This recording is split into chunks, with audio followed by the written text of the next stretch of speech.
And that was our car. That was the only car, right? But in the course of this, we managed to put together some sponsorship of Gold Eagle sponsorship.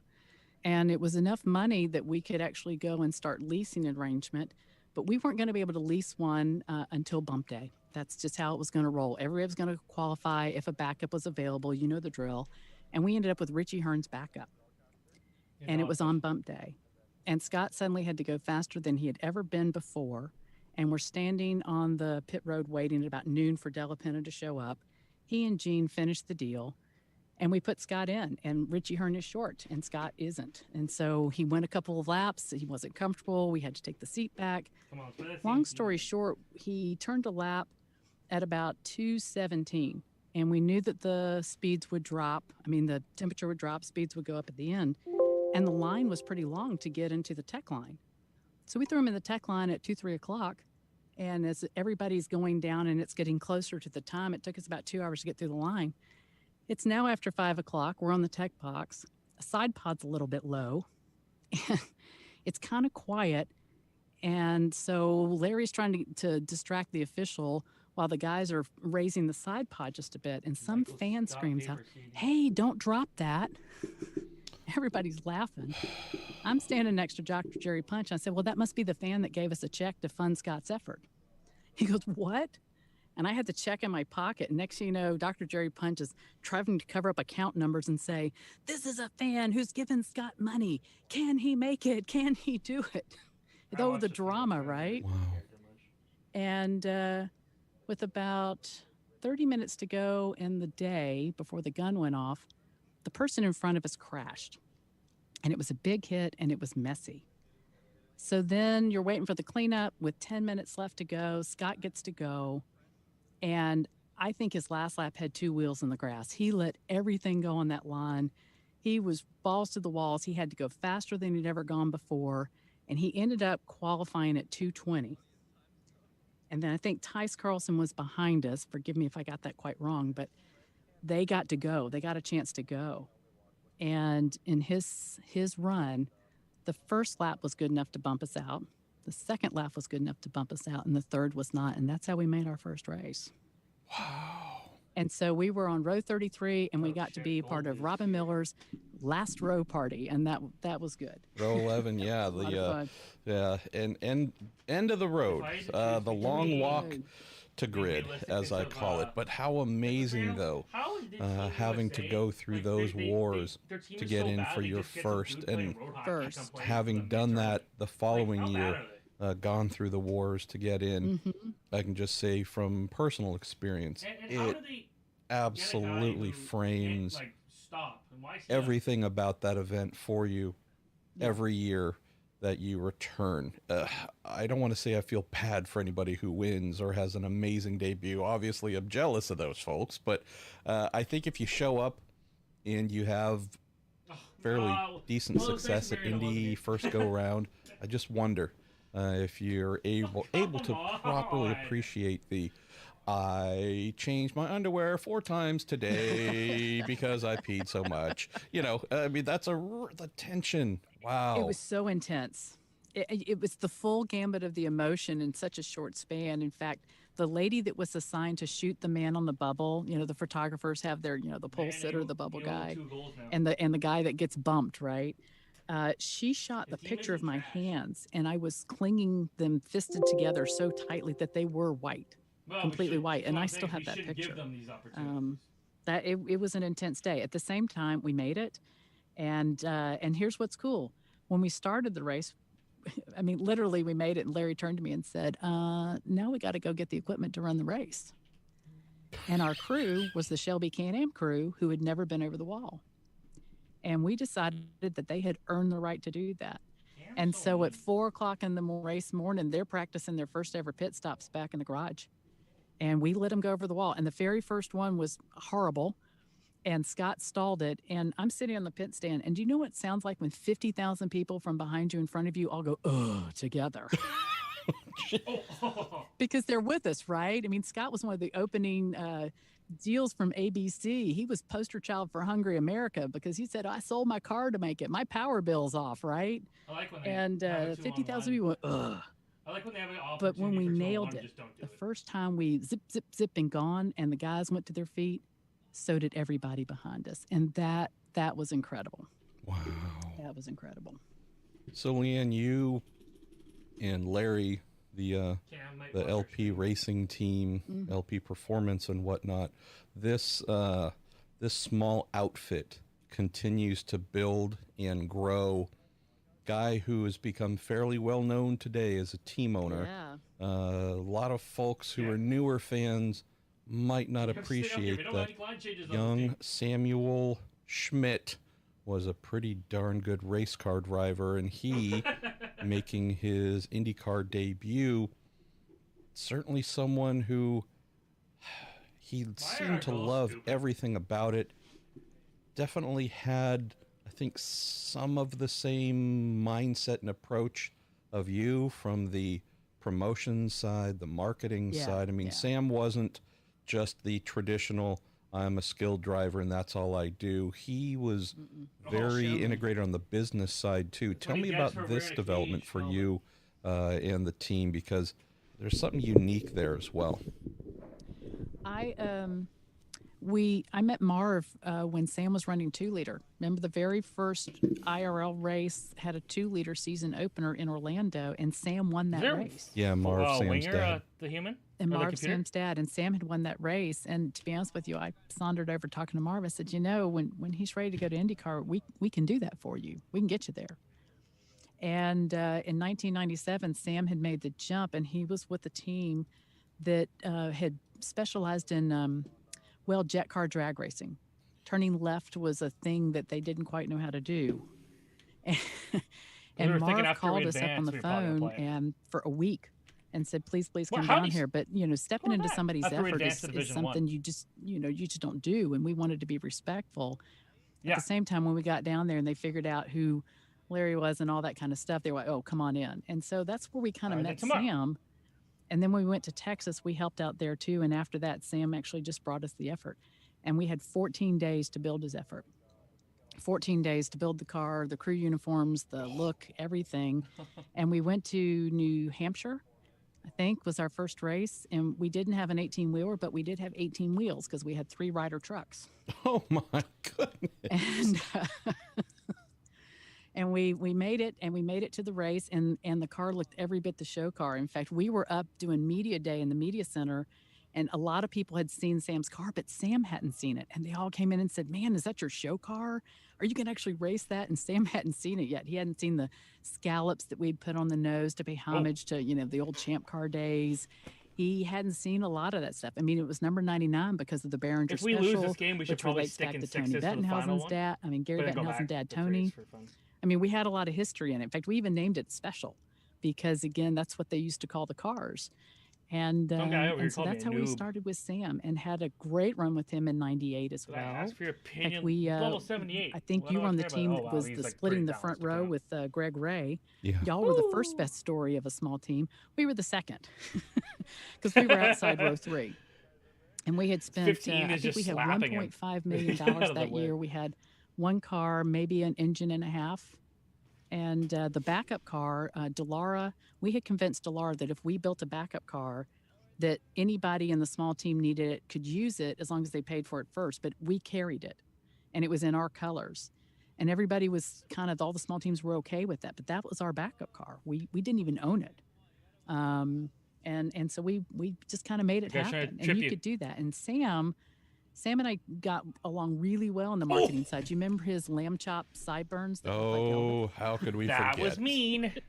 And his spy sunglasses. Yes, he was all tuned up. That was so mean. Yeah, he was. They had confidence, and we went to and Vegas because that's where he was living, and we got the Sahara Casino on, and we had a lot of fun doing a lot of those kind of fun things because he was a personality. He was also, they were a finalist of some sort. They have purple on their name. Which was rare. In fact, I remember we were in Charlotte, and the guy from NRN said, I don't think I've ever interviewed a driver with a college education, much less a master's. So Sam was unique that way. And we did a great job doing the marketing thing 101. Yeah, Marion, I also loved how Mighty Ducks, they had... Sam and I are the exact same age. Mass media and I didn't take any crap off him, as you would say. So... like media everywhere, front page on the USA ways. Today paper, one of the biggest papers in the world. And this is something for you, really Leanne, which realistic scenario. I always appreciated. Due to the lack of size of your team, the opportunities for you, shut up, Mariana, as one of the co-owners, as one of the senior leaders. These things sound big and flowery, important, as if you're part of some massive organization. I mean, you really didn't even have an org chart, right? There's no need to draw one up, right? I mean, I think you have to have more than 10 full-time employees to even consider that a good use of time. But a little bit of kidding aside, of the many things that I appreciated about your efforts back then, it was cool. So Cam and I were Leanne passing to each other. Our passing would be like 30%. There are so few women that we just see, period, in a real strong managerial oversight, heavy decision-making role. I see what you're doing, in but IndyCar, whether it be kart or the IRL back then.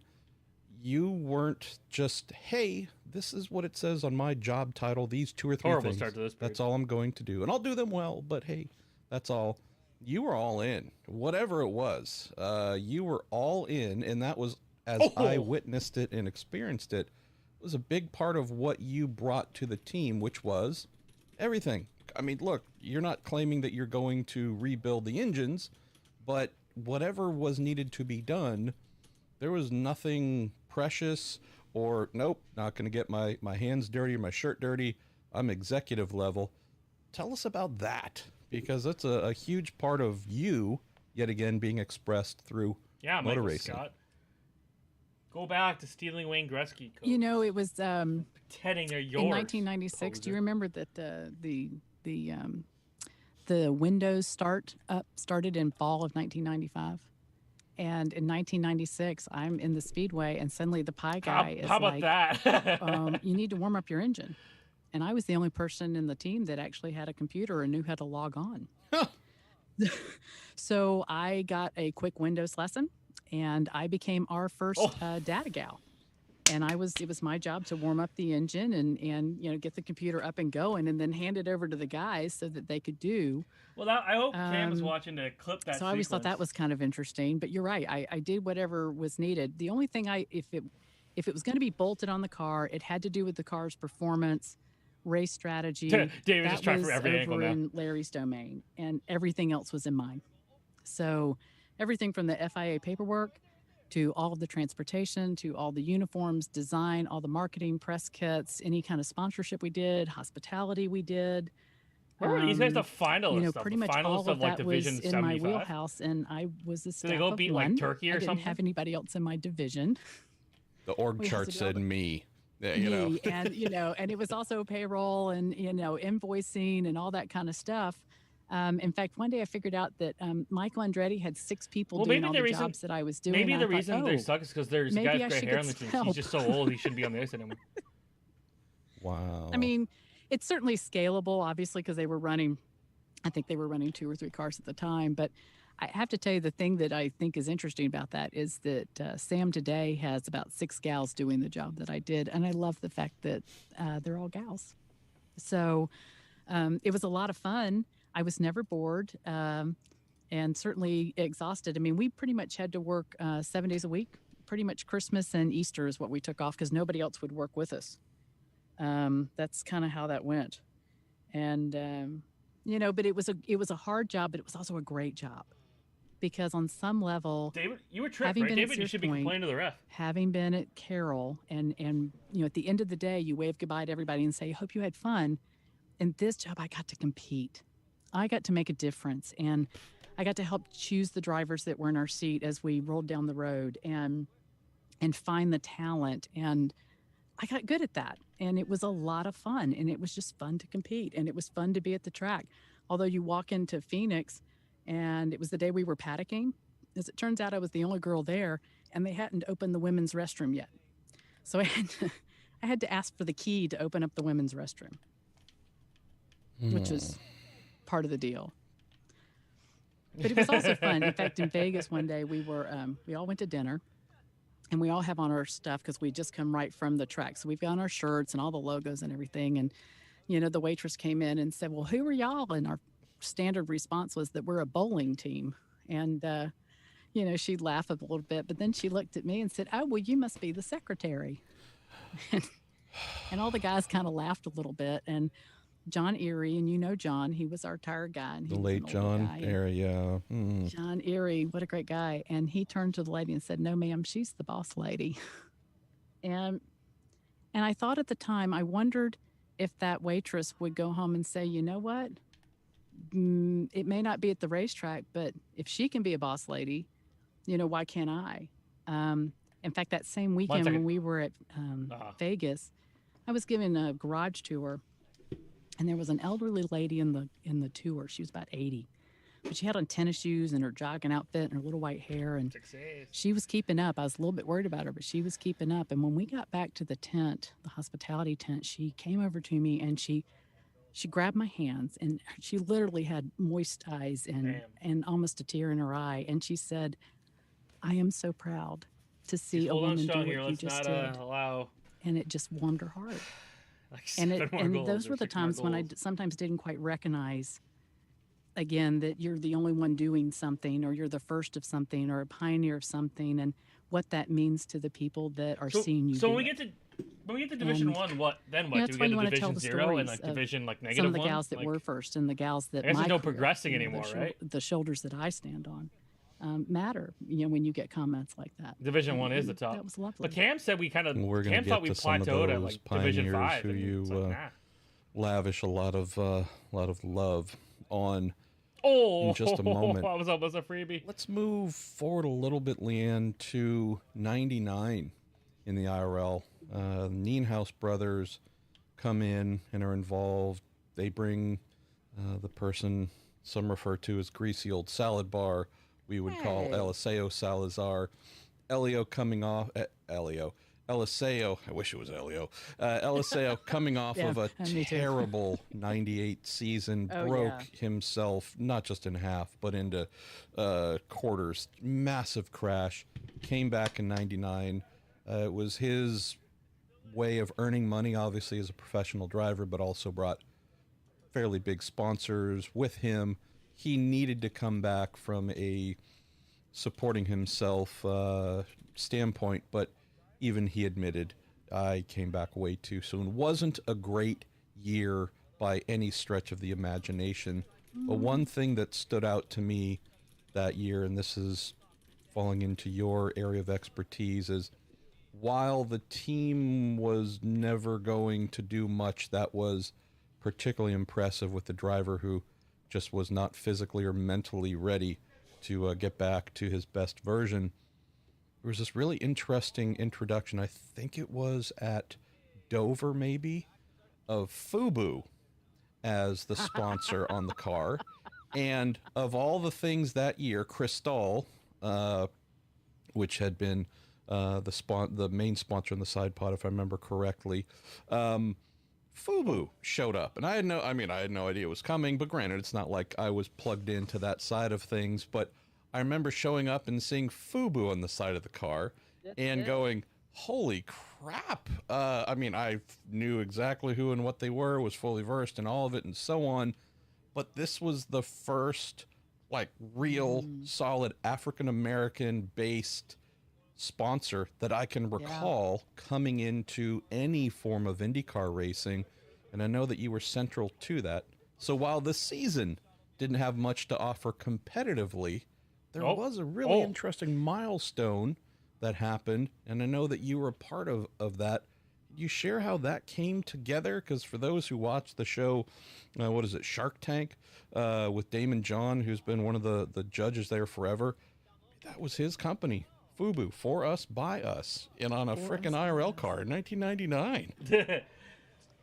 I wasn't intimately involved in quote the doings of it, but when it showed up, it obviously was my job to execute. Well, I skated backwards. For us, by us, and can you guys pass the puck to me? I want to score. Oh, they wanted to expand their appeal into the Latin market, which is why they chose Eliseo. And the guys enjoyed being at the track. Although watching Bob Nienhuis, who love Bob, but probably one of the whitest guys ever. Again, I didn't do a good enough job of painting this picture because, yes, this was the truly whitest, we're talking more country club, golfing, that kind of thing than anything, I think he had to properly get educations on what FUBU was because I can guarantee he had no clue. But watching him wear a FUBU jacket in pit lane. Okay, see, that says it all, right? Yeah. But they actually just, they got a lot of blowback for it. The community that supported that particular product was not happy that they were in the sport.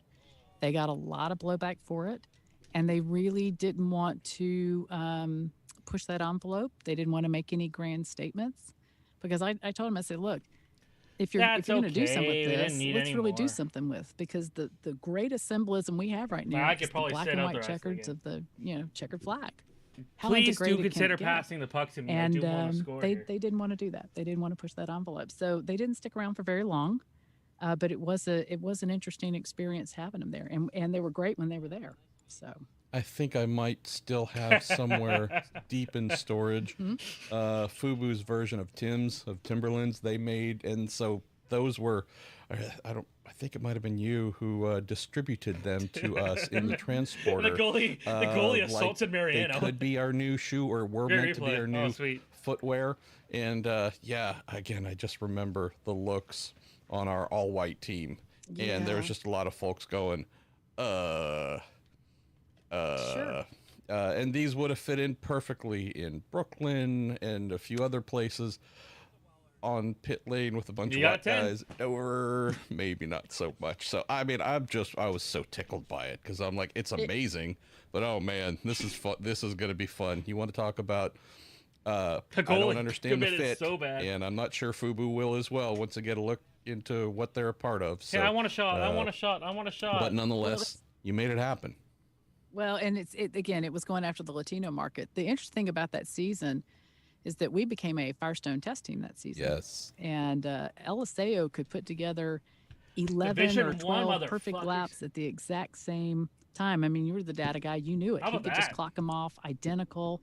So he was a great tire tester. But in the first tire test, we were having a conversation about his career. He happened to mention to me it was his 25th year in racing. So we surprised him. I went and we did a logo. My graphics guy, Alex, who's fantastic. We did a 25th anniversary logo for Aliseo. And we got Cristal involved, which is the Budweiser of Chile, for those of you who don't know. That's been their main sponsor. And they got involved, and Firestone got involved. Wow. And in Vegas, we had created this Starfire Crystal Trophy that had 25 stars on it.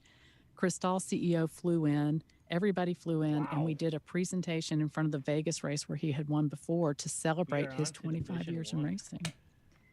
And it was funny because I also brought in all these black and white photos, and one of them is his first win, and he's got really skin-tight jeans on and this open shirt with all this, medallion hanging around his chest. I mean, he looked like Rico Suave.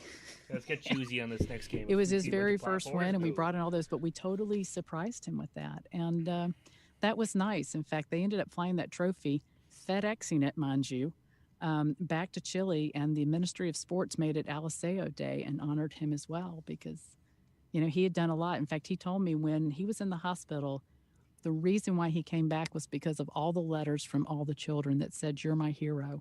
You're who I look up to. How do I get to be you?" He was inundated with them, and that's why he got back in the car.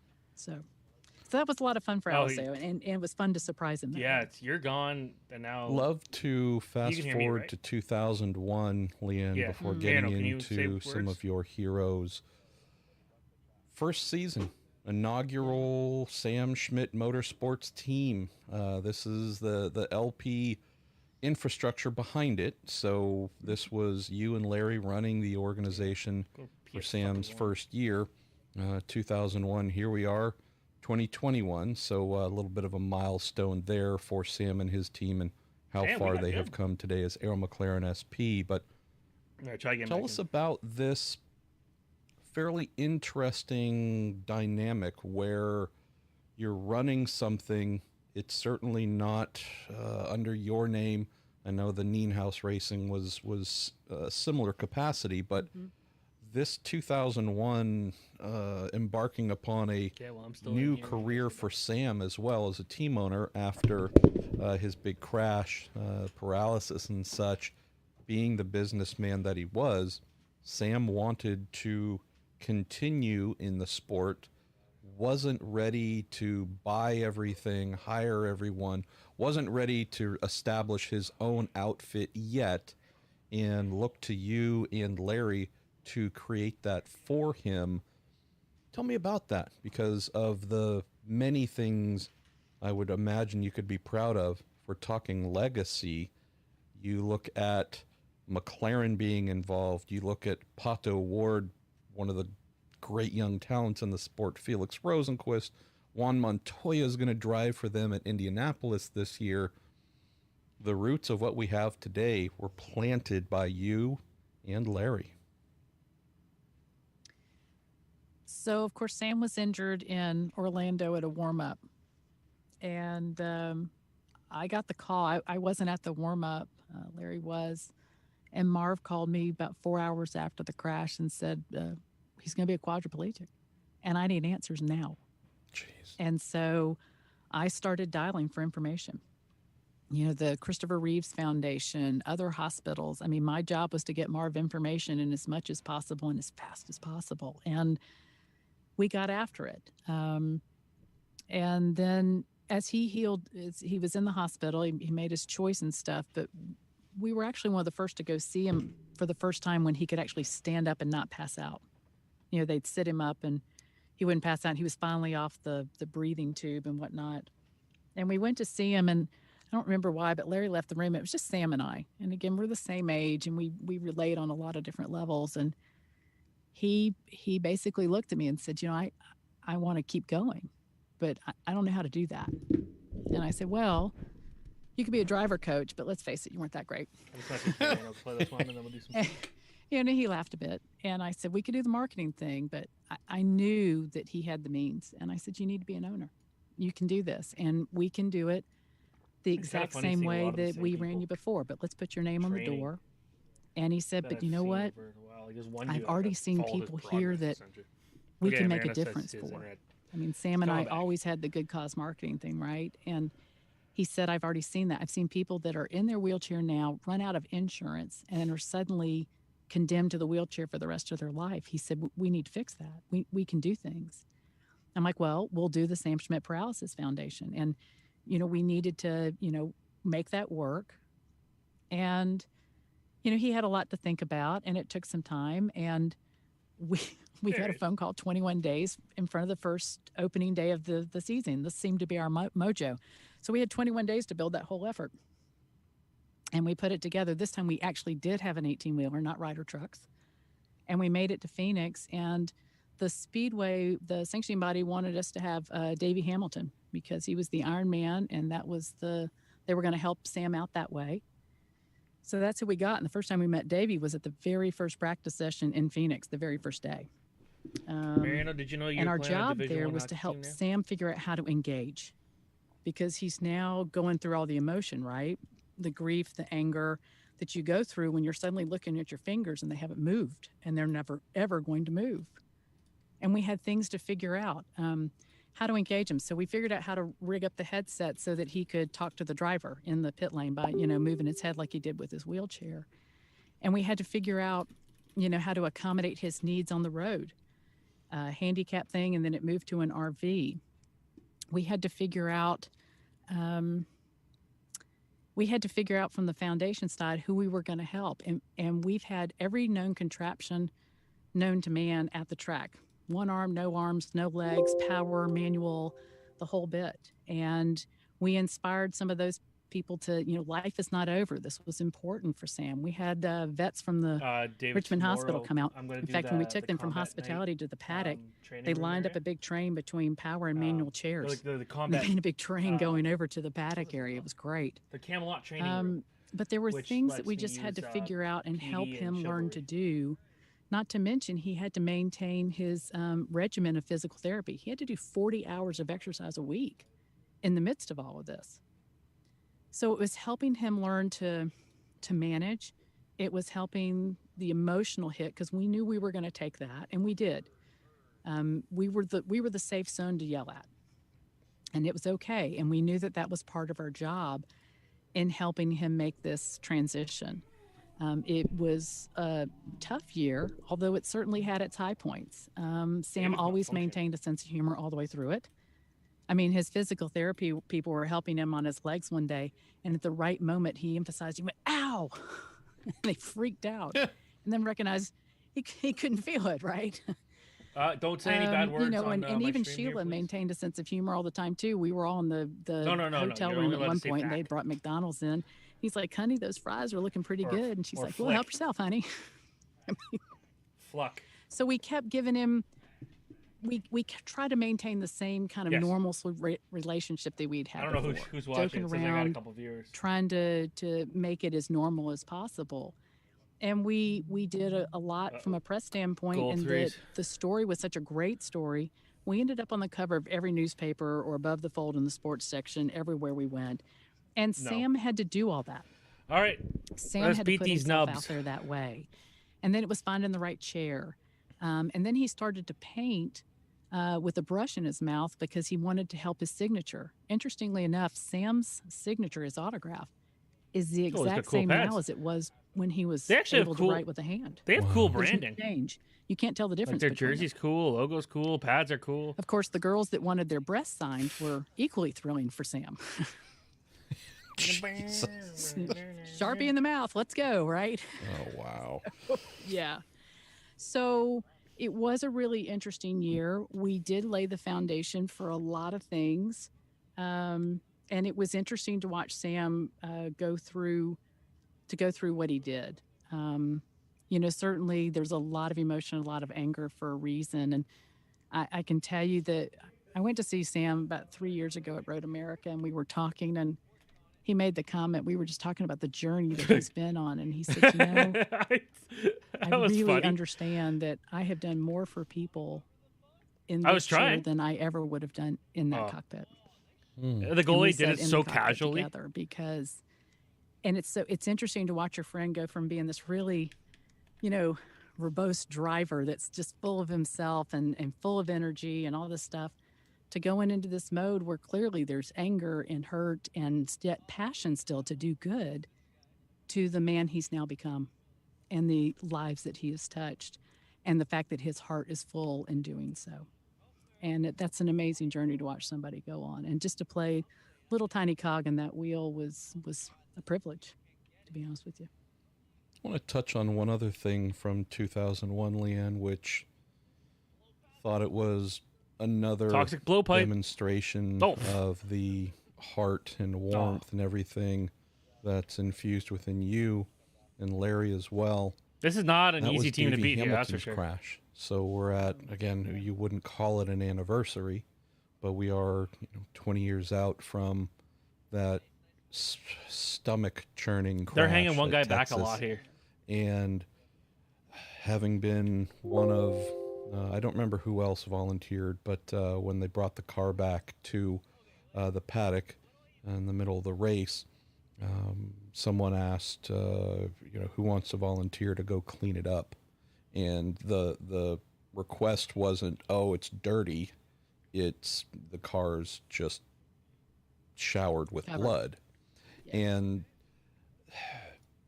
won't go into any gory details here. But Mario's just trying to knock the puck in. Pretty much everything from the ankles down on Davey was pulverized. There's a lot more trauma done to his legs than that. But I mean, this is someone who went from being the Iron Man of the IRL and had completed every race. And there was this great arc about Davey's career. And all of a sudden, it was very clear that Davey's life and world, like Sam's after his crash, this was never going to be the same. Davey wasn't paralyzed, fortunately, but just the raw damage meant that his year was over at least, if not longer, the team was thrown into, I guess you could say, turmoil, from the sense of the car primary chassis is completely destroyed. I know that the team was not heavily funded, so there was the need all of a sudden to put a brand new car together, find drivers. For Sam, first-year team owner. Oh, under that period fell fast. Again, you talk about going through the wars and having an appreciation for how tough things can be. Share some insights, Leon, on what it was like for you and Larry as the folks running the team, of what it was like dealing with this catastrophic accident for Davey, and also then saying, boy, it's almost like we have to start a new season and we don't exactly know where we're going to go. That was the season of driving. We've already tied the face-off count from last period. Davey was injured. I remember driving his family and friends to the hospital, because family never ever, we don't let family drive to the hospital in certain stances like that. And it's interesting when you get to the hospital, you can tell the racers, that they're not asking why did this happen or things like that. They just start doing, because now you're a team that wants to. You have a driver that's injured, and it was the racing community that before Davey made it back to Indy, which I don't know, a couple days later, they had organized childcare. They had organized a place for his wife to stay because they weren't living in Indy. They had organized meals to be brought. They had organized a van for him to use for a wheelchair. The community had come around and provided all this amazing support. And that, frankly, allowed us to do what we needed to do, because we needed to keep the team going. The driver of choice there, at the time, I was arguing for Jacques Lazier, because he had just put on the show in Kentucky.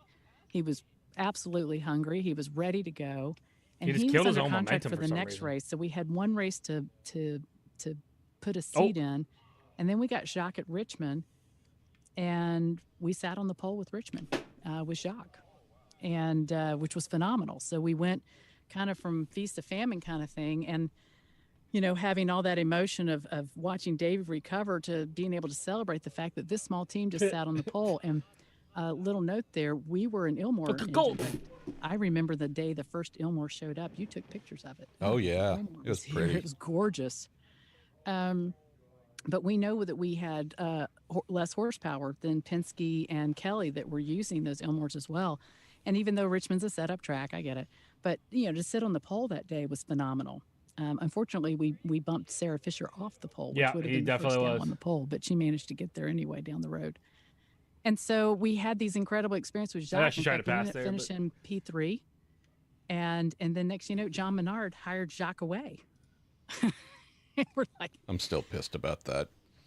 Well, I'm sitting down at the dinner table, and Larry goes, oh, by the way, this happened today. And I'm thinking, news deadline, what the hell? So none of us ever blame Jacques. I mean, John Menard Cars, largest budget, largest team.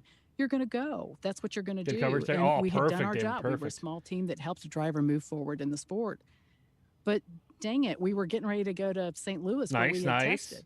And now we have to replace a driver again. We ended up with Alex Barron there. It was his first time coming over from kart to IRL. He crashed in pit road. He left the scene so fast that ABC couldn't even find him. I couldn't find him. He was gone. Showing off to the scouts that he could shoot the puck. He just can't hit anybody. And see, from there, I think we ended up with Anthony Lazzaro, who wanted to go over 200 miles an hour for the first time. And in the first practice session, he popped it, and there we were sitting over 200 miles an hour, and he did a great job. But we had to bop around from drivers that season, which, added to the chaos. And that was certainly tough. But again, it made for a fascinating and interesting season. So we were a media darling, to say the least. Had Richie Hearn in there. We had Sam Schmidt, foundation.org, I think, on the side pods. We had VH1. I'm still not sure how that happened. We had we don't want him getting John Mellencamp and his wife were on pit lane filming some sort of something for a video for his latest song while walking around the car or whatever. It was about 19. He's good on his glove hand. I know he kind of moved out there, but he moves. well towards his glove hand. I mean, usually. again, there was so much media attention, and we were trying to leverage all of that and all these different drivers and all these different personalities. And of course, Sam was going through so much, and his family was going through so much, and we were trying to accomplish so much. Yeah, you're right. Between all of the different drivers, all the foundation work, we had our hands full, but it was also an amazing season, and we did a lot of good. We did a lot of good. We had a jerk of a crew chief as well, and I'd just gotten tired of his constant the least offensive one we've ever had. So I think it was at that St. Louis, that gateway test, where I just said, look, you and me are going over here into this little room, and I'm going to close the door, and one of us is going to walk out because I'm done. And so did just that.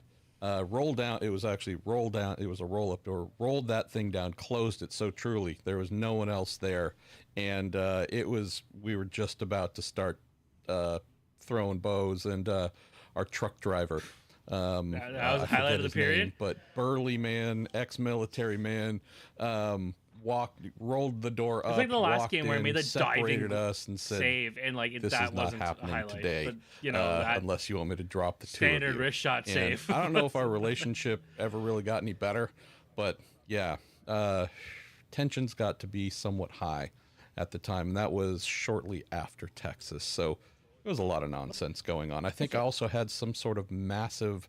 Yeah, it's kind of weird that we're in a Trees game problem, where it's 1-0 after 2 periods. You were kind enough to find not only a dentist, but then some form of medication that I needed. I don't know if it was antibiotics or what, but it's just one of those things where I think back on that season, Leanne, and among, like I said, 19 seasons in one, there were so many little subplots to whatever was happening, and yet, again, typical you, never lost any grace. You just need to get never to OT, lost anything, and took care of the idiots in your charge. So, anyways, I have a lot of fond memories. Okay, just so you guys know, so they've set shots. Feeling it better on that particular person. He was the only person out of all my years of racing that ever lost his pants. Our center's got 7 of those.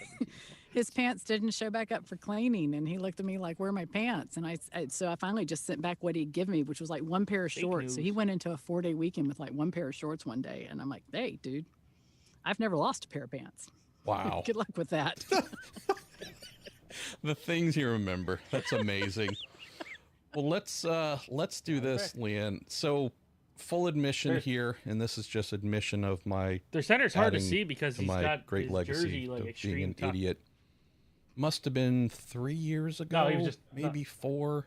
You'd said, "Hey, he went to go get a Gatorade. A lot of research and talked about his love for written beautiful thing, got photos, and you name it."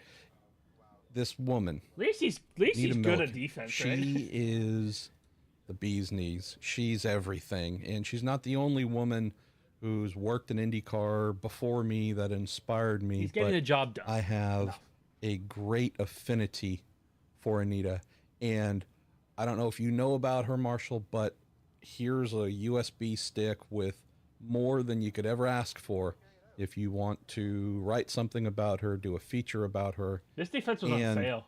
Again, being an idiot, did not turn that into some sort of body of work or series or feature, whatever it was. And very recently, I've seen here the IndyCar series reached out to her. I know that you were someone suggesting that would be a very good thing.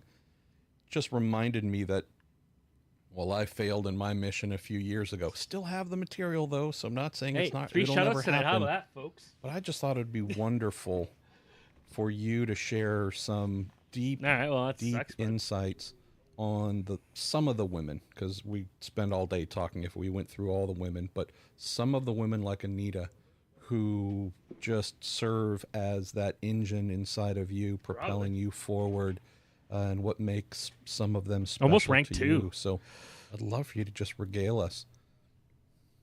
Also, by the way, that was my again when I started in the sport. We got our new arena. Aware of the fact that women had not been allowed in the garage area until about 8 years before I started, and I mean to tell you that the flyer and the rules for the pits at the short tracks and IndyCar pit rule number 1 was no women allowed. Holy shit!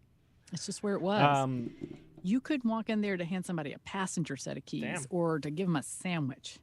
And we got a new arena to boot. Absolutely no women allowed. And it was that way in IndyCar. It was that way in NASCAR. NHRA, nope, happy to have the gals along. SCCA as well, but not in those two garages. And I wasn't completely aware of that because, again, it had been so new. I just knew there weren't a lot of us. I have to unlock it. And then I start meeting these gals. It's going to be a few minutes. And I start hearing their stories. And I meet Anita, and I start finding that. Oh yeah, go! Holy crap! Yeah. When Anita decided to, when she first walked into that garage area and was first credentialed, it really still wasn't easy. There were men that were yelling at her. Where'd you steal that shirt from? Windshields got broken in the parking lot while she was in there. Jeez. She was called a lot of bad names. Even some of the women weren't supportive. Why do you need to be in your husband's workplace? I don't go to my husband's office. Things like that. It was tough. And yet she kind of kept her head down and got after it. And so I was talking to Donald Davidson one day, and we were talking about, Nita kind of being the first to go over the wall. He didn't even know it because she wore a balaclava and she kept her head down.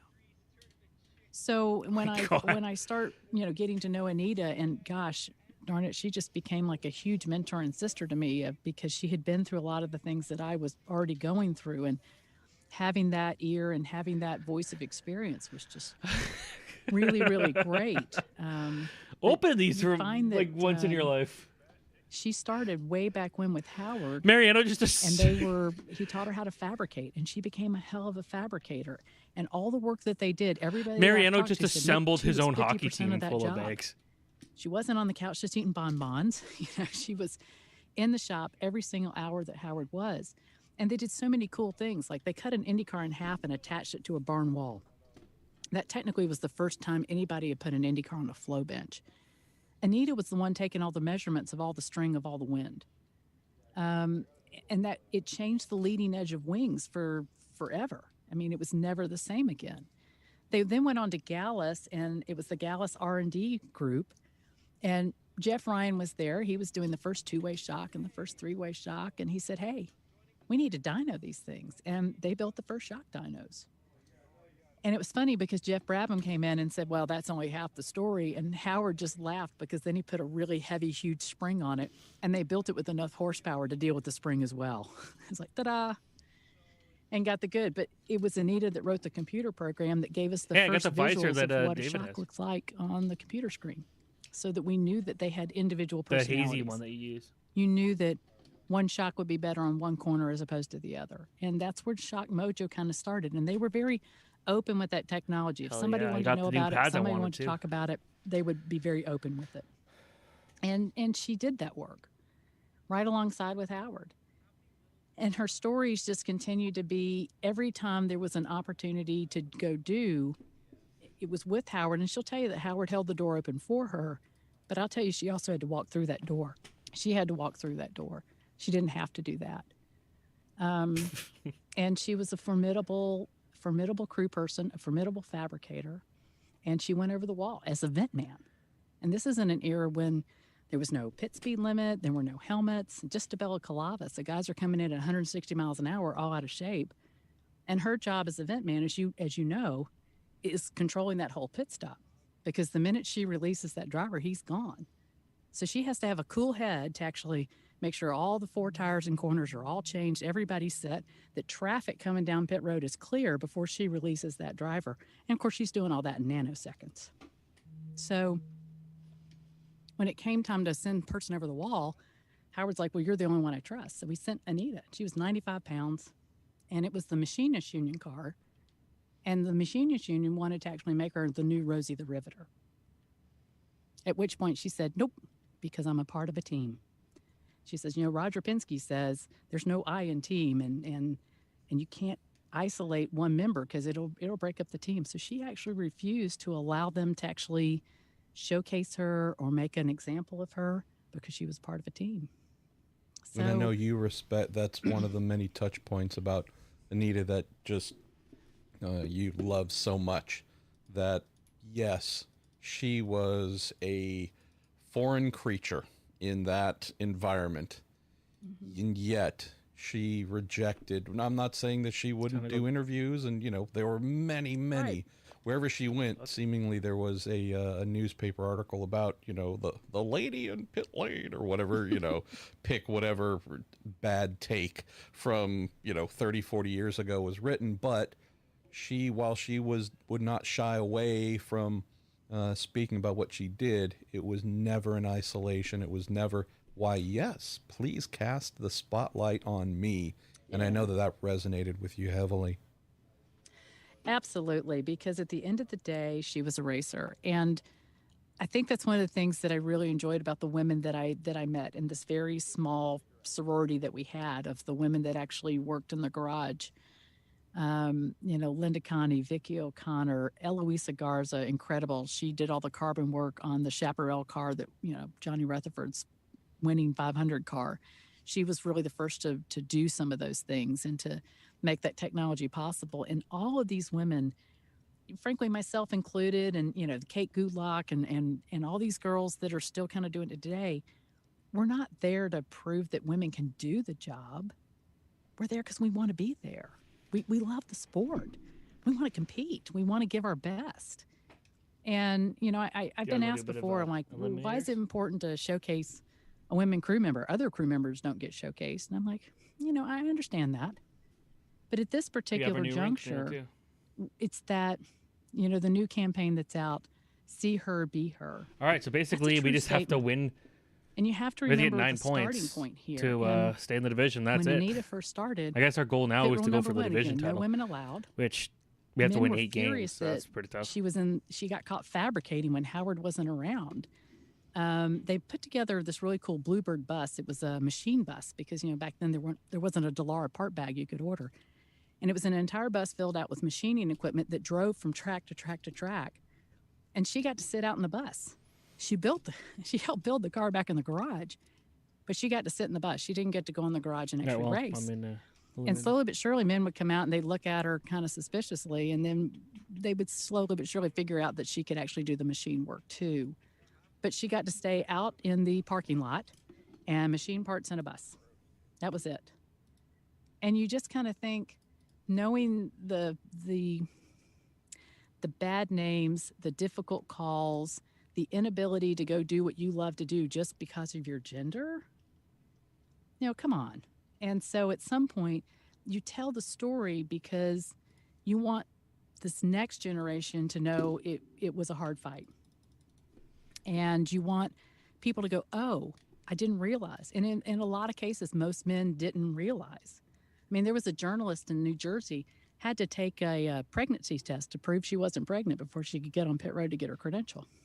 I mean, Jesus. What the heck, right? And so the nonsense, and again, a lot of people just didn't really understand that. And so making a point to tell those stories is actually important, because at the end of the day, what happens is this next generation, we had a crew guy on the Bellardi effort, and he had 2 daughters that were running the go-karts. They were driving, but they were also doing the wrenching.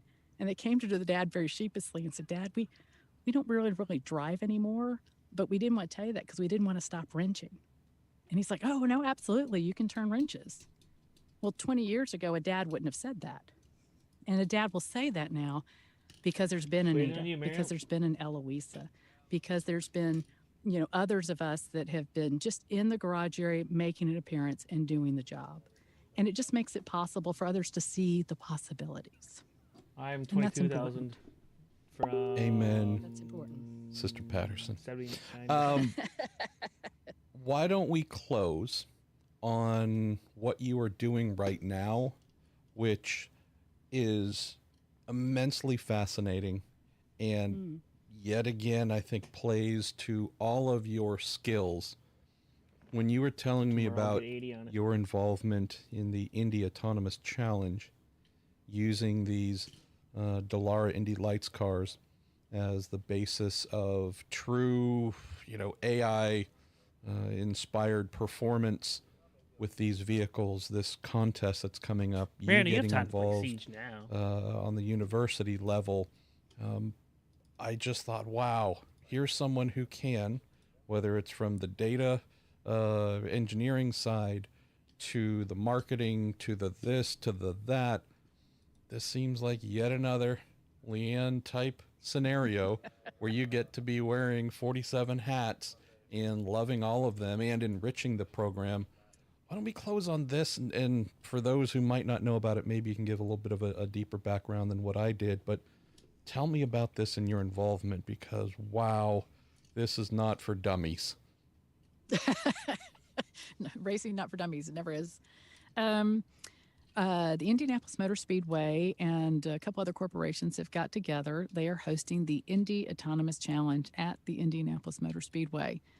The whole challenge here is there's $1 million prize money, and it's for the first collegiate team that can take the Dallara Indy Lights car, which has been outfitted as an autonomous car, and complete 20 laps around the track in head-to-head competition at Frito race burrito. pace. So you're talking about looking at, we think at the end of the day, there'll be about 12 teams. We started with 30. They're now 18. Some of the teams haven't made through rounds of competitions, and there are rounds. The first one was like white paper. The second one was getting a passenger vehicle going. The third one are these simulated races where teams literally from around the world. There's 9 I like it because it's really globally. similar to There's what Davos here in the uses. United States And out of that's the my favorite remaining team. 18. And they're running heat races simulated on computers. So we now know kind of who's where. And Auburn right now is in the top 3. I'm proud to say. Again, War Eagle. And they're going to run this head-to-head competition at pace. And I think it's really interesting because you've got a group of kids that are coders.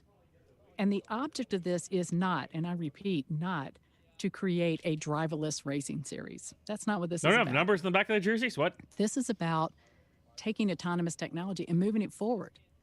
Sure, there's autonomous cars that have gone faster, but let's face it, we're basically at 35 miles an hour and we still can't turn left in front of people. And taxis, autonomous taxis are starting to come out, and there's different levels of autonomous driving, but this is about putting a bunch of bright young minds to an old problem and trying to push those boundaries forward. So they're trying to keep the cars as equal as possible in setup, no modifications, all that kind of stuff, and leave it all down to the software. So this is about software.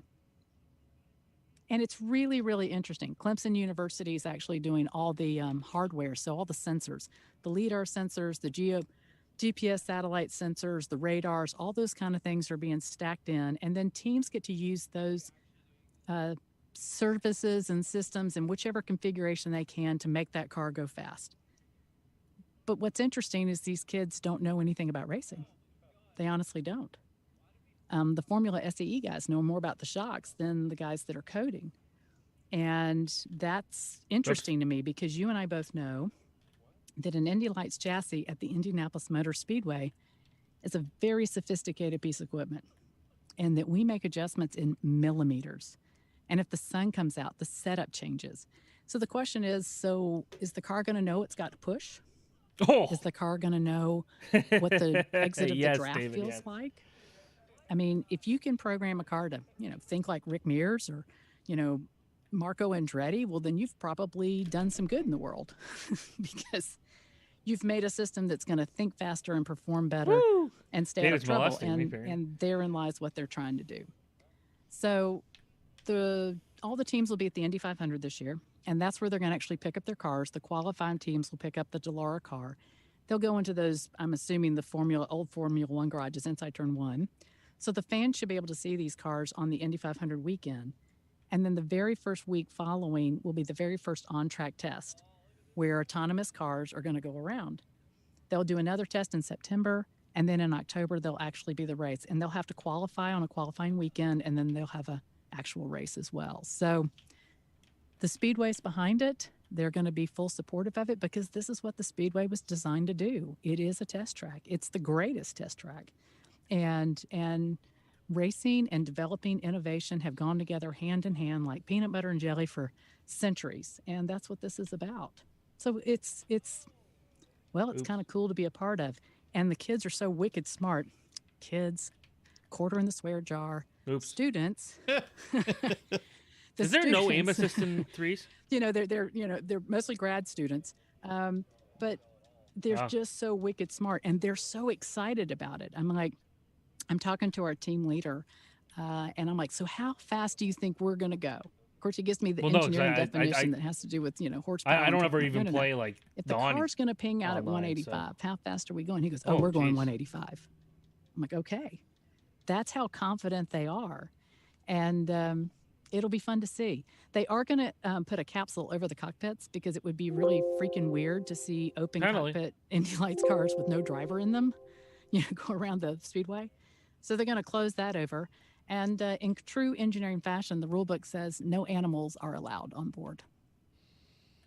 Thank goodness. You can't put a bunny rabbit in it. You can't put a... Thank goodness. Oh, my goodness. Yeah. So only that would be in the rule book. So. Yes. So tell me about your opportunity here, Lee. An alma mater is amazing, but tell me about what you've been able to do to be part of this. What are you able to bring to this program? And hopefully folks can follow along here soon.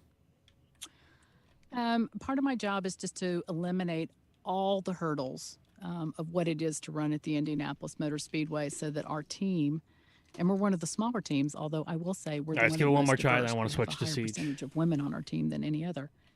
So that they can just focus on what they do best, and that's deal with the software. So my job is to do everything I can to make sure the car is doing what it needs to do by bringing in the people that need to be brought in.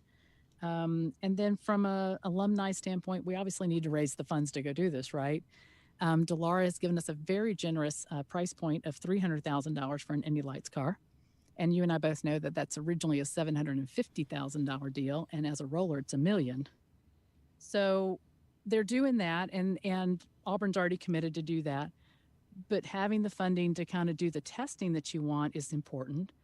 And what's interesting is after all this is over, Auburn will actually own that Indy Lights car like all the other teams. They're going to keep it. And so a company that wants to test a sensor, test a piece of software can actually probably lease that car.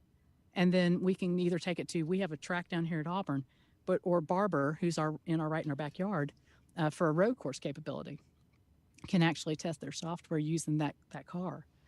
So it's a really interesting ongoing opportunity for further research and to allow companies to continue to use this technology to move it forward.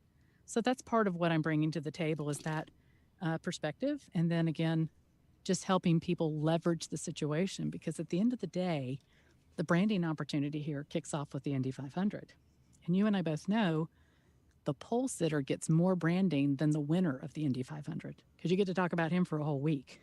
So having our bells and whistles all ready to go at the Indy 500 will, allow us to be present for the media and the press as we go through the next 6 months of storytelling here. So that's part of the fun that I get to go do.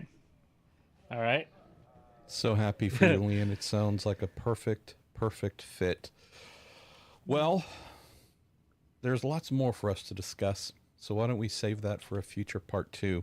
But at least for this part 1, so appreciative of you, so thankful to have had 2 opportunities to work for you back in the day in IndyCar, and just, I hope, if nothing else, some of the women who are getting their start in motor racing or have maybe been there for a few years and maybe have heard your name or maybe haven't, but nonetheless, I'm hoping that you, knowing how much pride and effort you have invested in everything you've done to represent and to reach back and bring more women along into the sport, hoping some reach out and more get to know you and appreciate and say, hey, that's someone I should consider getting to know, if not just modeling what I do after her and some of the other women who've played massive roles, kicking that door down and saying, nope, this is mine. I belong here, not because of you, but because of me. So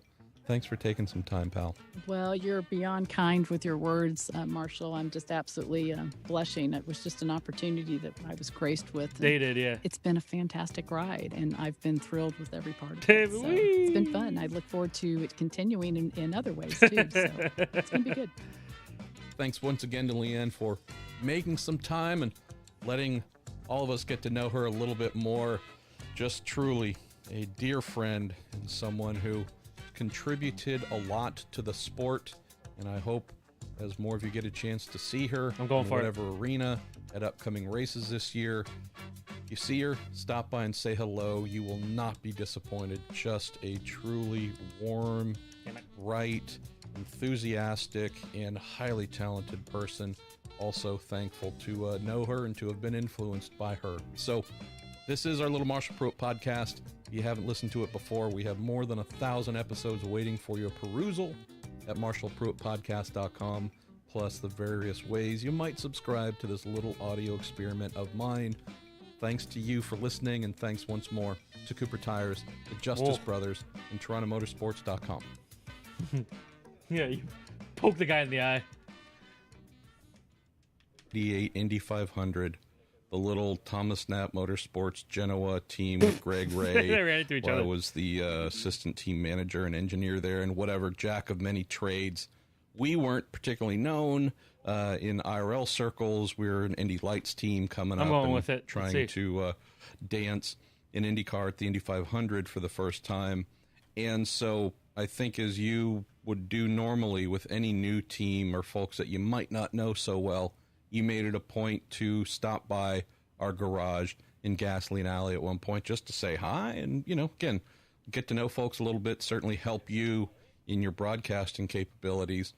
And you happened to notice the refueling helmets that I had stickered up. We had our main refueler, a guy by the name of Gary Pennison, who, from Michigan, and physical stature, I can just say, looked like a bowling ball with a mustache. He was a round man. Loved him, but a round man nonetheless.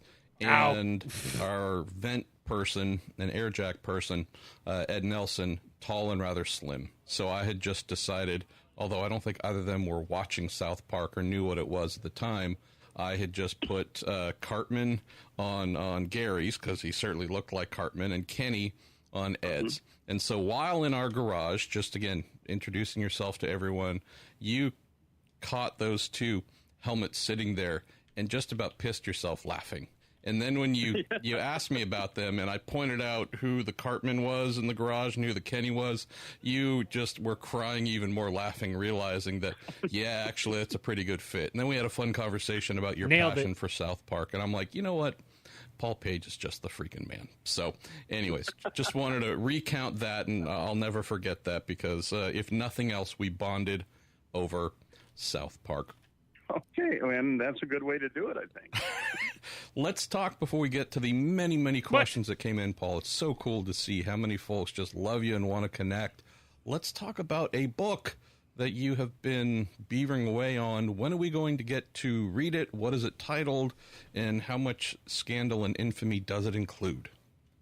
Well, the book itself, totally arrogantly and egotistically, is called Hello, I'm Paul Page. It's race day in Indianapolis, which was kind of a signature for me. Right Hello, behind I'm the Paul goalie. Page for all the other races, and certainly it's race day in Indianapolis. Still money puck. So that's There's why I just chose two. it. Who knows? My first foray into it. The printer gets the book actually on Monday. Yes. So the galleys are all out, and they've been done. And so the only other shot is with the printer. They will send a copy of the book, like 3 copies, to me. And I'm supposed to read that intensely and make sure that everything is in there is correct. It doesn't invite major changes, but, little changes. And then on May 7th, the book will be returned to me, or returned to the publisher, and open for distribution. And my hope is that the Speedway will be kind enough to let me debut the book there. And it's already available pre-order on Barnes and Nobles and Amazon. Now, having said all every that, player that and registered a point in that game gone got 3 points. through this kind of thing too. When you when I'm doing a television feature and I'm editing, if they give me 20 hours to edit it, I will take 20 hours in 1 minute. 100%. Because you get down to a point where you say, oh, no, I'm going to change this. I'm going to change this. I'm going to make it better. This has to be changed. Same thing with a book. I mean, every time you read it, it's like, oh, I could have said that better. I could do this, So I'm now at that stage which it's gone. I hope people like it. A few people who have read The Galleys like it. I chose to make it in two voices. One voice is telling you about the history of the Speedway since 1960. And I chose that year for two reasons. That was my first race to see. And it picks up where Al Blemker left off in doing the history of Indy on his book, 500 Miles to Go. Yeah. So I kind of wanted to get a sense of the history since then. Because while there have been a lot of books done, they don't, in my view, specifically address some of this historic. And so I wind that in with my own experiences. And I hope people like it.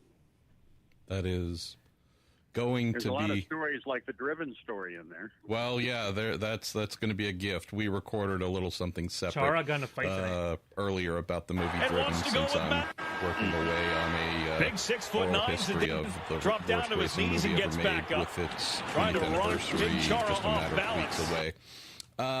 Wow. Well, I'm really happy to hear about the book, Paul, and I hope folks do go and partake in it. So that makes me really, really happy to hear. Okay, well, let's score first. If somebody finds one or two things that they didn't know and they think are interesting and they learn something, I will be very happy. I guess the you said bring on the question I sweet have sound on of the Money book, Puck, but there are none. I would assume you did this. Did you send a copy down to Greater Albuquerque to just save yourself time on the editing process? Because I'm fairly confident B. Unser I'm sure he'd redline the entire thing as inaccurate, but you might have saved yourself some time there.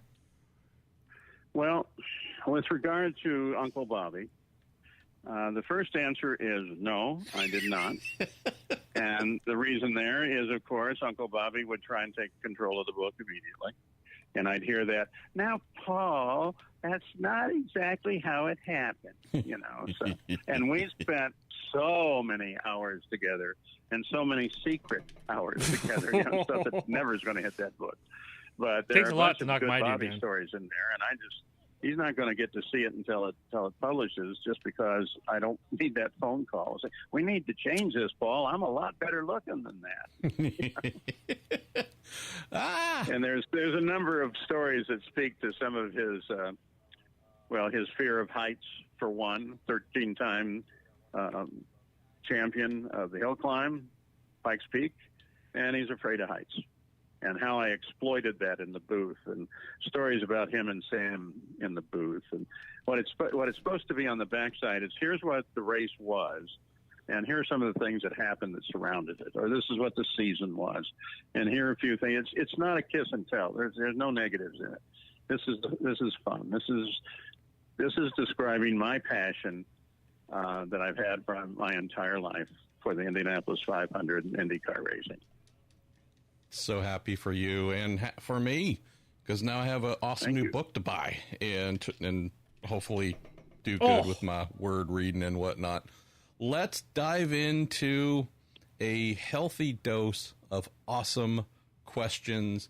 We're going to kick it off with one that I think has become immensely celebrated in recent years.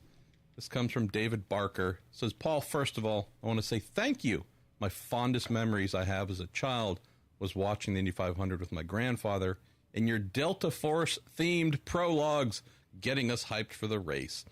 He says, if IndyCar NBC were to ask, would you do one more for old time's sake? So that's a question from David. And also, just to expand that out, the Delta Force themed intros and whatnot, those, there's just a special place. Folks, I don't know, I can't figure it out exactly, but I know you get asked about it all the time. There is something special there. Okay. Yeah, I do, and it's very special to me. What a goal celebration! What's especially fascinating to me is it's become a cult. No. Okay. I haven't done one since 2004. I would love the chance to do a couple of more of those again. But so I would love to do them.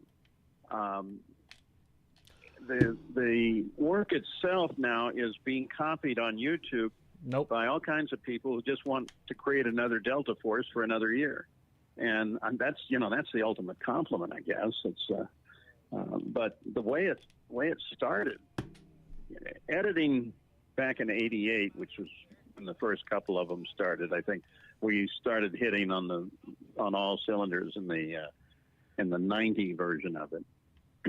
But Don Ohlmeyer, who really is the guy that started IndyCar television becoming something significant and important. Holy shit. And he was our director. Later, he was our director at the Indy 500 when he was, in fact, the president of NBC Sports at the same time. Yeah. So that's a guy pretty well devoted to racing. But he called me one day, and we're at the compound at the Speedway, and this is the time when we're editing like on 1-inch tape and the linear editing and everything. And he says, I'm going to put together the best shots that I can find, which is very good television. And so I'll put all that video together, and then I'll give it to you, and you can write to it. So there was no particular sense of flow of what it was going to be. And it never was in the years that we did it. So he would work in the trucks there on the grounds, nothing sophisticated like we have now where we could do it nonlinear. You could do it on a laptop, for goodness sake. But we spent hours in the trucks finding those shots. And then on Wednesday before the race, late Wednesday afternoon, he would show me the video. And it's like, here you are, right to it. So I'd spend the next at least day and a half, if not 48 hours, working on what the script needed to be for it. Wow. And then on Friday afternoon, we would go into the voiceover trailer, and remember, too, at that time, you had to read the voiceover all the way through. You couldn't stop. There was no editing. If you screwed it up, you had to go back to the beginning. These are only options. We'd go in and we record it, and then on Saturday morning after the ABC rehearsal, we would play it for them as kind of a get pumped up about the 500 thing. So that's how they were all generated, and with no particular... They do give you a bonus. No particular storyline there at all. The storyline was the video, and maybe you could catch a sense of what he was trying to say, but we never talked about it. He said, here it is, and you write it. And it was it was fun to do because it was, it was such a challenge to do those. So I really enjoyed every minute of it. I still can't believe people copy it, and yes, I would love to do another one. Well, we're going to start a campaign for both to happen and for you to have that Delta Force intro, of course. Let's see, where should we go next? Sean Olmstead.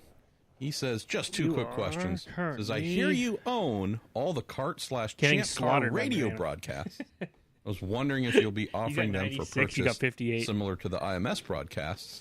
For reference, closes by saying, why did you leave Twitter, thing right Paul? Now says projected 131. I'm 139. That's a good question. Several good questions.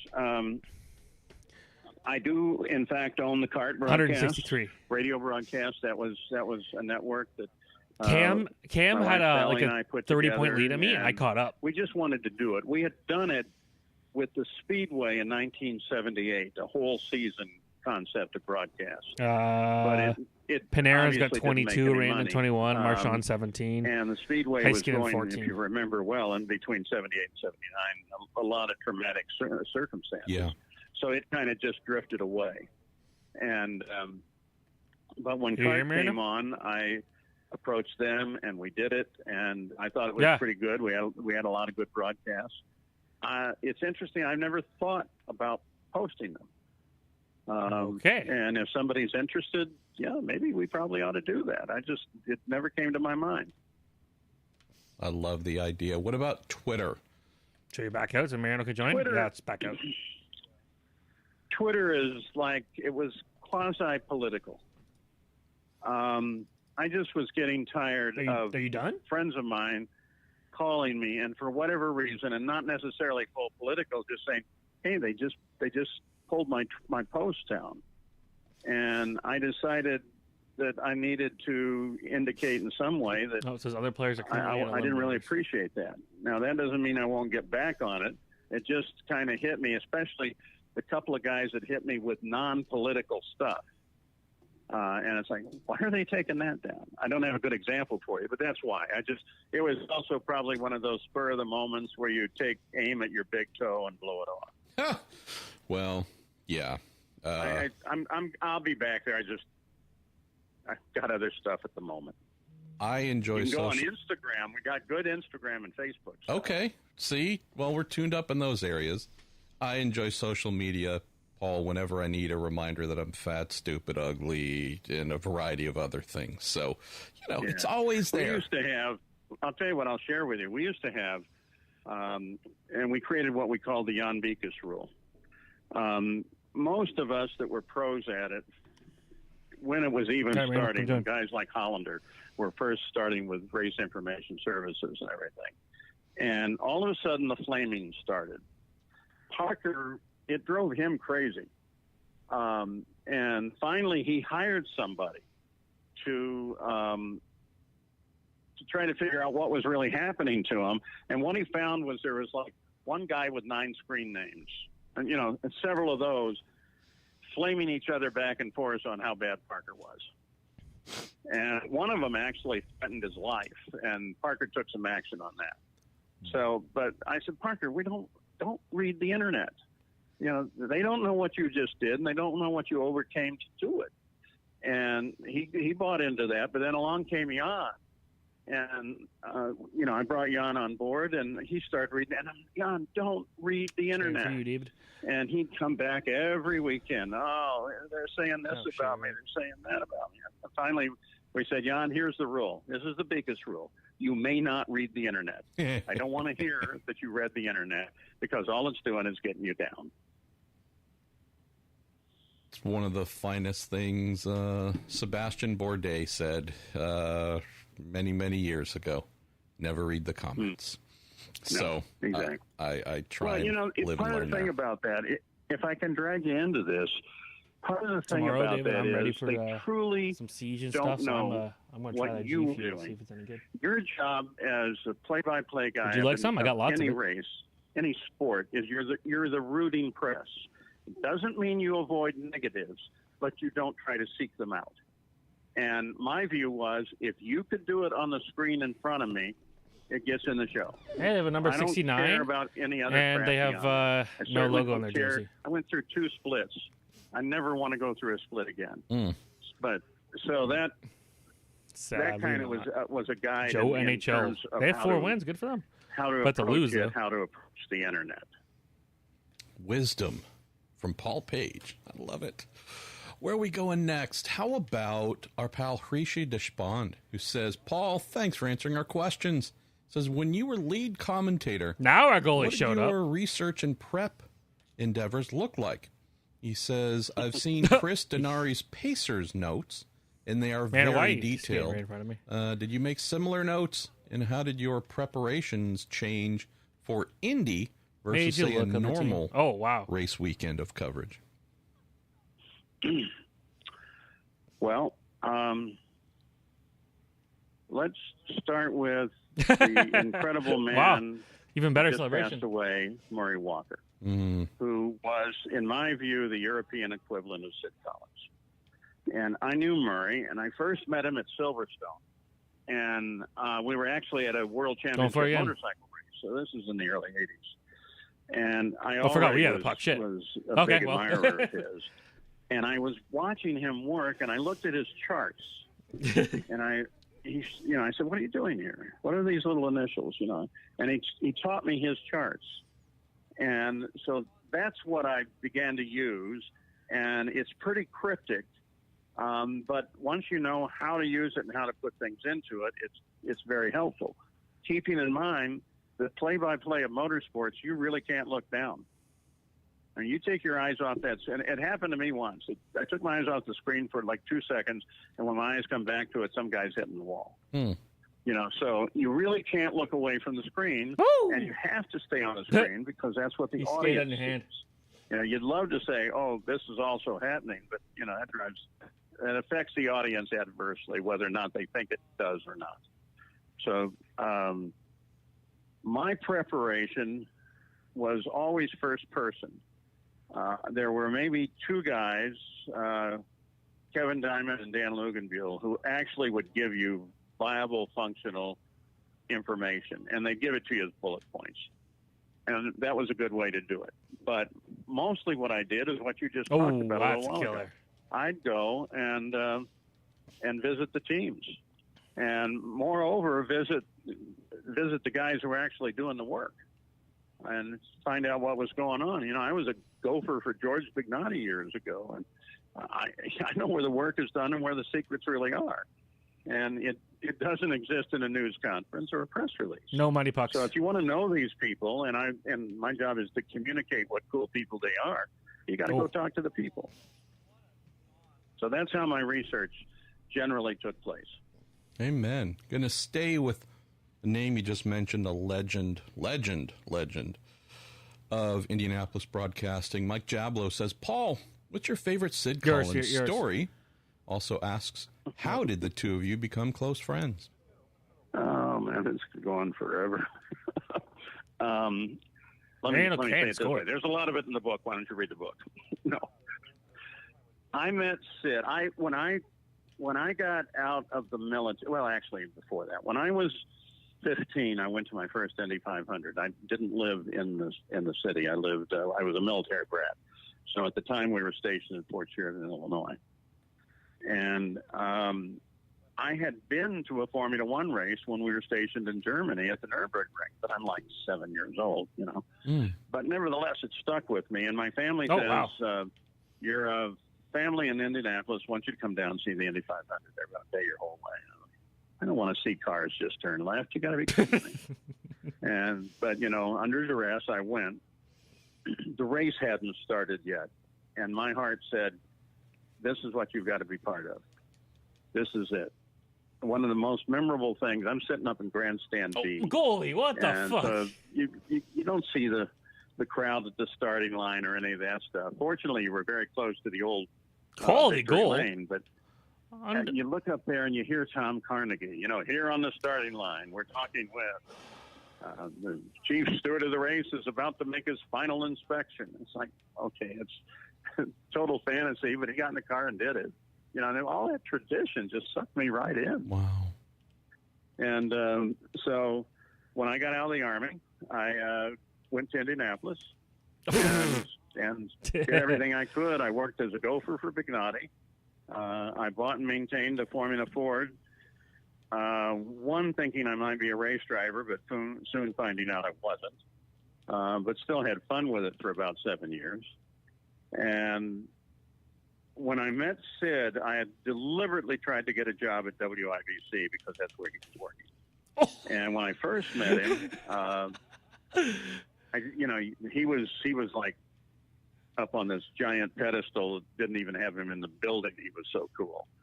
And one day I did a next two goals here. Soapbox Derby interview of the winner. And I brought the tape back to the station. I put it on the air. We need two quick ones. I'm walking down the hall, pretty pleased with myself, and there stands Sid. And he says, "That's the worst interview I've ever heard." Well, my heart's now flattened on the floor. I have no chance whatsoever. But on that very same time, he took pity on me. He says, "I'm going to teach you how to interview." And from that on, we became very, very close friends. He became my mentor. And but for years, he'd say, "There's no way you're going to get on the radio network. Just don't even worry about that. We're just, we'll do this stuff here at WIBC. You're cool." And then one day, after actually the 73 race inspired it, with all the accidents, in the next year they decided to extend the length of the pits. And Sid determined, therefore, that they needed an extra pit reporter, and that was going to be me. And they also brought Jerry Baker on board at the same time. We were both called into his office, having no idea what he was going to say. And he took me in first, and he told me, and I'm like trying not to jump up and down and cheer, is don't tell Jerry anything. So, oh my God. So I'm now out in the parking lot of WIBC at 2800 block in North Illinois, waiting for Jerry to come out. And he comes out, and we both start dancing through the parking lot. Go, woo! So, but Sid then decided that he wanted to mentor me into be his successor. And that got really intense starting in 74. And of course, Sid had amyotrophic lateral sclerosis, the Lou Gehrig disease. And everybody tried to avoid letting him know that he had that because he had no family, lived alone. He had us. He had like 4 of us who were his friends. And he went to the Mayo Clinic, and, they're more of a factory. And they said, well, you got ALS. You got, X number of months to live. He came back devastated and ended up committing suicide the day before he was supposed to start preparation in May for the 1977 race. Having said those negative things, Sid was hilarious. He was the most deadpan, funny guy I've ever met. Maybe Lou Palmer is close, but Sid was also the cheapest man I ever met. And whoa, just Dave, to you don't justify that, I'm at his place one night. He's actually not feeling well, so he's in his bedroom, and we're talking, and he says, "You want to drink?" I said, "Sure," but I know he doesn't drink. So where's this coming from? He says, "Well, go downstairs and go in the dining room there in the buffet and get yourself a drink." In the buffet. Thanks for running into me, man. So I go downstairs. There's nothing on the buffet. I pull out a drawer, and there had to be 500 airline bottles of liquor. And laying on top of them was an inventory of what was there with check marks on when he needed more. Oh, wow.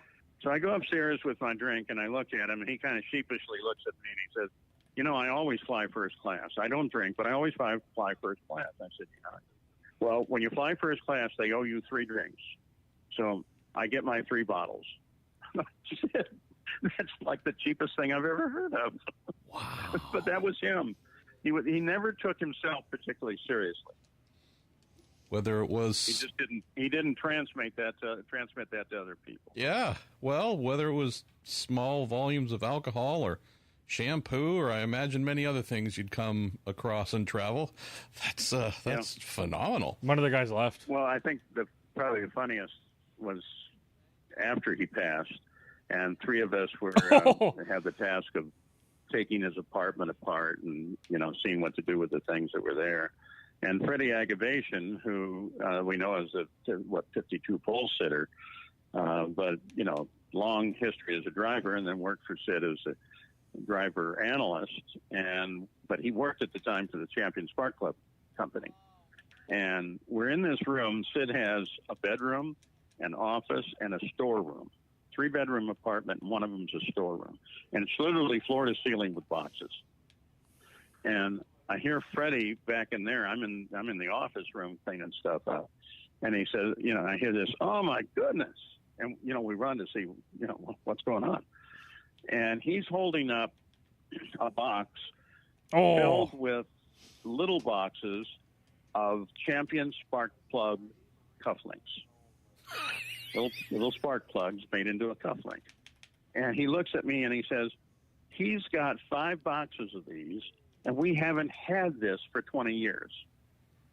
So that was serious. It was just so cool. Wow. That is brilliant. That is so brilliant. Why don't we move to someone who apparently was a part of the Paul Page Racing Armada back in the day. I do want to mention, of the many things I have appreciated about you, Paul, it's the fact that your life and your involvement in motor racing has gone much deeper and much farther than the thing most folks know you for. Again, you on television, in front of a camera, a voice heard over radio. I would say that's the majority of connections that have been made throughout the majority of your career. But you've already spoken a bit about driving, your service, obviously, in the military and whatnot. You have you've been all in for a long time, which I think many folks might not fully appreciate. And so I thank our listener, Brian Cohn, who sends this in, which touches on some of the topics. He says, Paul raced a Mustang SVO with Bruce Jenner, the Olympian. How did we get to Division the SEC 1? Escort Series at Mid-Ohio in 1984. Says, I think the third driver was the late Jerry Clinton that raced in Trans Am for ages. Brian says, I was the refueler on the team. He says, I know that Paul raced Formula Fords earlier in his life. What else did he race? How long did you continue racing? So that's a part I'd love to expand on a little bit, Paul, because I do recall seeing your name here and there, and you were someone who wasn't just trying to do it for fun, like, hey, I'm broadcaster, and NHL. These are some of the perks of the job.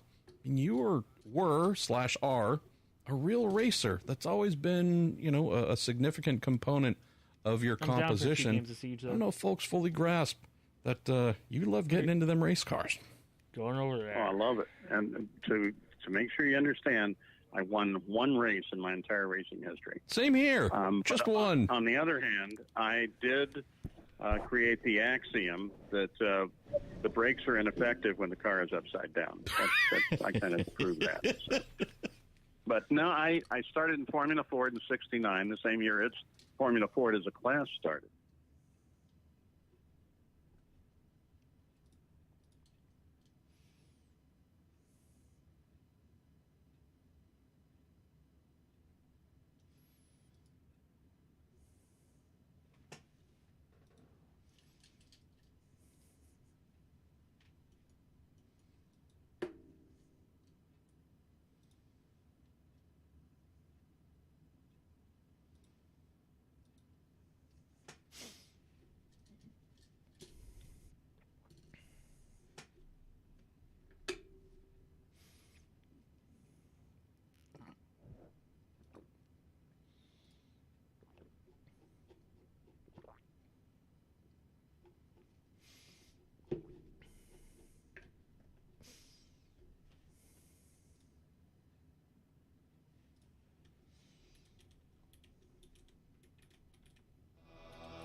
Zeros and ones.